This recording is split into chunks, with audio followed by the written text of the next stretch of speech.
কি কামুতে কিয়ালে তেনেকে বলে ছাড়তে মনে লাগে সারতে কিয়ালে বাগে না কামুতে কুকুর না আরে ঘরত থাকা এটা কে দলে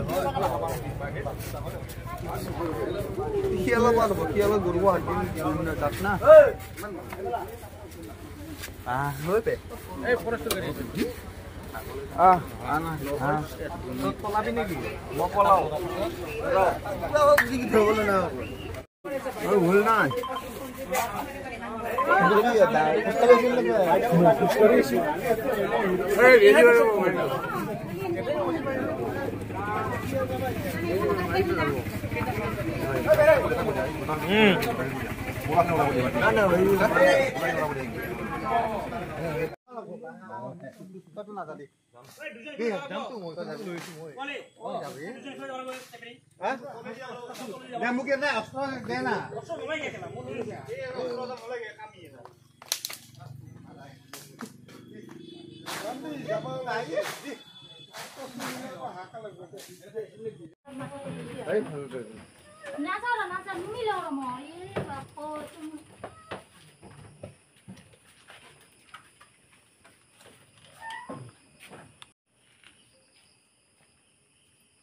আপু খানালে বসে নাকি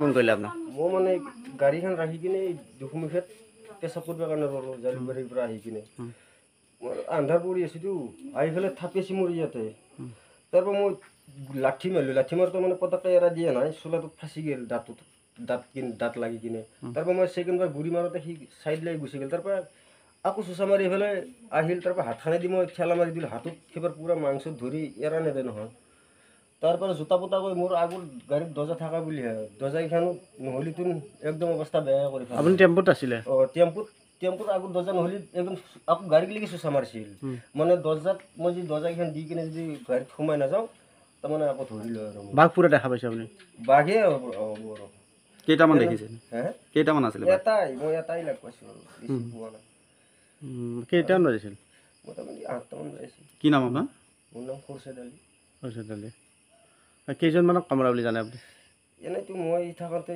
এতিয়া মোৰে হৈছে আৰু মানুহ গৈছে মেডিকেলত এমছত নিছে এমছত গৈছে আপুনি এমছৰ পৰা আহিল তাতে কেইজন আছে এমছত তাতে মোটামুটি আৰু 4জনমান গৈছে এমছত কেছৰ কথা গম পাইছে কেছৰ হেৰি কৰিছে মোৰ এনেকুৱা কেছৰে আৰু মানে বাহিৰবিলাক হৈছে সেই তেখেতসকলক কৰিছে আপোনাৰ হেৰি আমাৰ এই ভাইটিজনে জালুকবাৰীৰ পৰা গাড়ী চলাই আহিছিল এই দুপাহাৰ মাজে বুলি কয় হেৰি গদদোৱা ভেটামুখ তাৰে তাৰমানে পেচাব কৰিব ওলাওঁতে পেচাব কৰি থাকোঁতে আক্ৰমণ কৰিছে পেটত প্ৰথম কৰি তাৰমানে সি তাৰমানে লাঠিয়ে কৰি যেতিয়া দিলে দিয়াৰ পিছত হাতখনে দি এনেকৈ মাৰি দিওঁতে হাতত কামো মাৰি এমাহমান উঠাই লৈ গৈছে আৰু 6টা নে 7টামান 8টামান চিলাই পৰিছে তাই কৰি উঠি তাৰপিছত আমি যেতিয়া এমছত লৈ গ'লোঁ দাদাক ভাইটিজনক লৈ যোৱাৰ পিছত আকৌ শুনা পাওঁ যে হেৰি ফুলুঙৰ পৰাই এই দিলীপ হেৰি ফাৰ্মাচীৰ তৰি পৰাই আৰু কেইবাজন তাৰমানে গৈছে তৰি পায় ততি বোলে কামৰছে 5জন 6জন বুলি শুনিছোঁ ততি 3জনমান হেৰি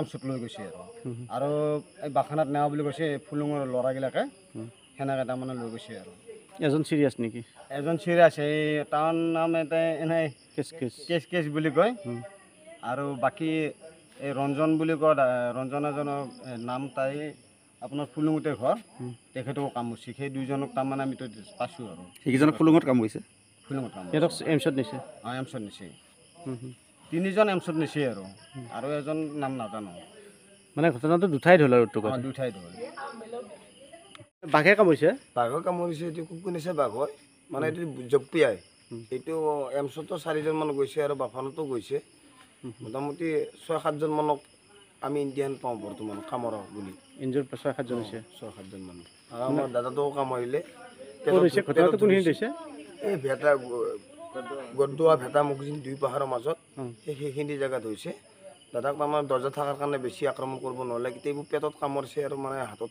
কামুৰি কেনে দাদাই বাচিবৰ কাৰণে চেষ্টা কৰিলে অলপ সেনেকৈ গুচি আহিলে কোনোবা চিৰিয়াছ নেকি গম পায় নেকি চিৰিয়াছ মানে চিৰিয়াছ এইটো পেটত কামুৰিছে আৰু হেৰিত কামুৰিছে বাঘে কুকুৰ নিচা বাঘে হয় ঠাইত ঘটনাটো হৈছে উত্তৰ মানে ভেটামুখতে হৈছে দুই পাহাৰৰ মাজত, তাৰপিছত ফুলুঙতো হোৱা বুলি গম পাওঁ। ফুলুঙতো আক্ৰমণ কৰিছে। ফুলুঙত কেইবাজন হৈছে? কেইজনক আক্ৰমণ কৰিছে এইটো গম পোৱা নাই, ইতিহান পোৱা নাই, কিন্তু আক্ৰমণ হোৱা বুলি ওলোৱা বুলি গম পাইছোঁ সেইটো। বাকী আপোনালোকৰ দাদাক ভেটামুখত কৰিছে? ভেটামুখত দুই পাহাৰৰ মাজত, তাতে এই বাগানৰ মাজত দুই পাহাৰৰ মাজত হৈছে এইটো। কি হৈছে বাৰু ৰাতি? ৰাতি শিয়ালে কামোৰা বুলি কৈছে সন্ধিয়া সময়ত, বা সন্ধিয়া নহয়তো 9টামান বজাতো কামুৰিছে, 9:30 বা 10টা বজাত। এখেতক আমাকো কৈছে কি মিস্ত্ৰী কামোৰা বুলি কৈছে। আমি কিন্তু মিস্ত্ৰী আমাৰ এখেতকো কামুৰিলে নেকি সেনেকৈ বুলি ভাবিছিলোঁ আমি।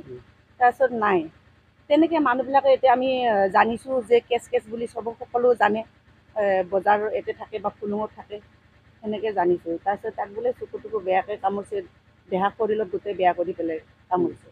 এইটো শিয়ালে হ'ব। এতিয়া পাহাৰবিলাক ধ্বংস কৰিছে তাৰ কাৰণে ওলাই আহিছে নেকি বাৰু? এতিয়া পাহাৰ নহয়, এতিয়া পাহাৰবিলাকতো ধ্বংস কৰিছে, কৰা নহয়। এতিয়া মাটিবিলাকো সেনেকৈ কাটা কৰাবিলাক সেইবিলাক কৰি আছে। সিহঁতৰ ঠাই নোহোৱা হৈছে। ঠাই নোহোৱা হৈছে, জুংঘালবিলাক জুৰি আহি আছে। আকৌ তেনেকৈ পানীও হৈছে, তেনেকৈ পানীৰ কাৰণে সিহঁতৰ থাকিবৰ কাৰণে জেগাও নাই, সেনেকৈ হৈ গৈছে। সেইকাৰণে এনেকৈ সিহঁতে তাৰমানে এতিয়া আৰু বজাৰখন আছে আমাৰ, বজাৰখনৰ কাৰণে আৰু চাল বাকলিবিলাক মুৰ্গীবিলাক কাটে, ছাগলী বা কাটে, সেইবিলাক বাকলিবিলাক পেলাই দিয়াৰ কাৰণে সেইবিলাক খাবও পাৰে, খাব পাৰে আৰু মানুহ তেনেকৈ খেদি ফুৰাইছে তাৰমানে সেইটোৱে আৰু। যোৱাকালি শিয়াল ওলাল, শিয়ালে কামুৰিলে বহুকেইজনক। এই পাহাৰবিলাক ধ্বংস কৰাৰ কাৰণে এনেকুৱা হৈছে নেকি? সিহঁতে মানুহৰ মাজলৈ আহিছে। এনেকুৱাই জানো হৈছে, সদায় খৰি যদি কাটি থাকে মানুহে, তেতিয়াহ'লে আৰু ক'ত থাকব, তেওঁলোকৰ থাকবা জেগা কাটে, হয়তো সেনেকুৱাকৈ ওলাই আহিব পাৰে। তাৰপিছতে গধূলিয়ে 9টা বজাত গোটেইখিনি মানুহৰ দোকান বজাৰ বন্ধ, কিছুমানৰ হৈছে কিছুমানৰ হোৱা নাই। এনেকুৱা এতিয়া তাৰমানে ল'ৰাটো দোকানত গৈছিল, তাতে আহিছিল। এটাই নহয় 4-5টামান এনেকৈ এতিয়া শুনাত হেৰি কৰিছে, আৰু সিফালে আৰু কিমান কৈছে নাজানো। কিছুদিন আগতে বনৰীয়া ম'হ ওলাইছিল আৰু মানুহক আক্ৰমণ কৰিছিল নদী।